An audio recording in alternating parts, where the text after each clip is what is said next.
Hozir bir mijozim o'zini boshqatdan kashf qildi. Agarda sizda ham bu sifatlar bo'ladigan bo'lsa, imkon darajasida o'zingizni qo'ymaganingiz yaxshi bo'ladi.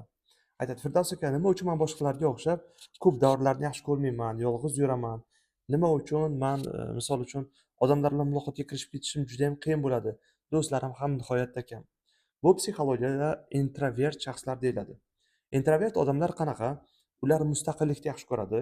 Kim bilan zo'r kirishib ketgandan ko'ra, yolg'iz, o'zlari mustaqil ishlashni juda ham yaxshi ko'rishadi. Ular bema'ni suhbatlardan ko'ra, mazmunli va chuqur suhbatlarni yaxshi ko'rishadi. Va shu bilan birgalikda ular juda ham ko'p o'ylaydigan, mulohazali insonlar bo'ladi. Buni ko'pchilik aytishi mumkin, o'zi introvert bo'lgan odamlar aytishi mumkin. Mani minuslarim juda ham ko'p, kamchiliklarim juda ham ko'p deyotgan bo'lsa, siz adashasiz. Hatto introvertlardan ham kuchli liderlar chiqadi. Buning uchun o'z ustida inson ishlab turib, bilim olish kerak bo'ladi.